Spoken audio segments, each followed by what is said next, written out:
Bharatiya Janata party आज राहुल गांधी जी की press conference के बाद बौखला गई है, क्योंकि राहुल गांधी जी ने जिस प्रकार से बिल्कुल एक एक तथ्य को क्लियरिटी के साथ मीडिया के सामने रखा, देश की जनता के सामने रखा है, एक एक वोट को जिस तरीके से चोरी भारतीय जनता पार्टी के सिस्टम और चुनाव आयोग के सिस्टम ने किया है, उसको क्लियर करके रख दिया है।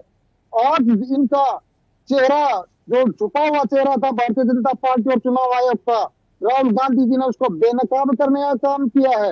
आप ये देखिए, मेरी विधानसभा की चर्चा भी आज इस प्रेस कॉन्फ्रेंस के माध्यम से हुई।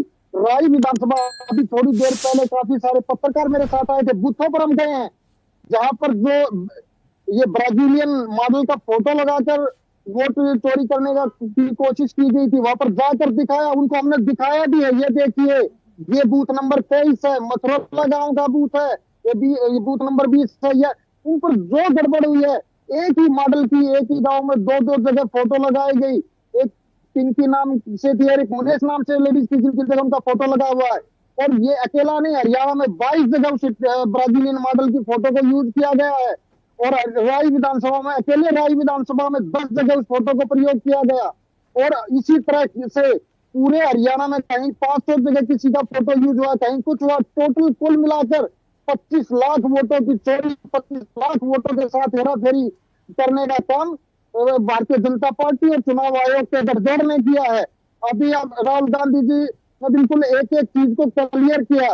अभी आप ये देखिए, जीरो हरियाणा जैसे समृद्ध प्रदेश में ये 92,000 मकान लेस, ये कहते हैं कि 92-93,000 लोगों के पास मकान ही नहीं है। ऐसा नहीं हो सकता, ये भलाई हो कि किराए का हो, लेकिन 92,000 लोगों के पास मकान ना हो, ये संभव नहीं है हरियाणा के अंदर।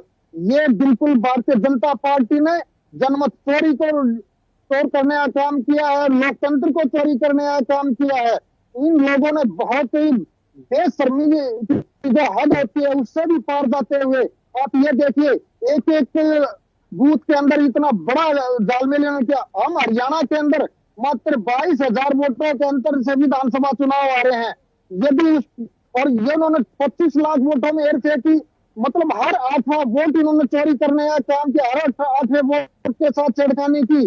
और ये एक और कमाल की बात आप देखिए, उन वोटों को विधानसभा चुनाव खत्म होने के बाद डिलीट करने का भी काम किया। अभी जब ये सर्वे चल रहे थे, हमारे इंटरनल सर्वे थे, बड़े शांति से हमने इनको सर्वे किया, तो एक एक गांव में जो हमारे कट्टर समर्थक होते थे, गरीब आदमी थे, मजदूर आदमी थे, उनके वोट इन्होंने काटने का काम किया, क्योंकि वो बेचारे लेबर होते हैं, वो दूसरी जगह नहीं जा सकते या उनके पास इतना समय नहीं होता कि अपनी वोटों को ठीक कराया जाए। लेकिन इन लोगों ने उन्हीं वोटों को काटा जो ज्यादा रिएक्शन नहीं दिखाती। और एक एक गांव में, बल्कि मैं नाम तो नहीं लूंगा, किसी गांव में हमारे में जहां से बूथ नंबर 1 शुरू होता है, 300 वोटों के साथ हेरा फेरी करने का काम किया राय विधानसभा में। कहीं 600 वोटों का के साथ हेरफेर करने का काम किया, कहीं 400 वोटों का। कुल मिलाकर एक अकेली राय विधानसभा के अंदर इन्होंने इतना बड़ा वोट मार्जिन, लगभग 16 से 17,000 वोट मानकर चल रहे हैं कि वहां इन्होंने छेड़खानी करके काटने का काम किया, ठीक है हमारे राकेश जी। वोटों के साथ छेड़खानी करने का काम किया। ठीक है राकेश जी, वापस आऊंगी। राजवीर जी मुझे सुन पा रहे हैं?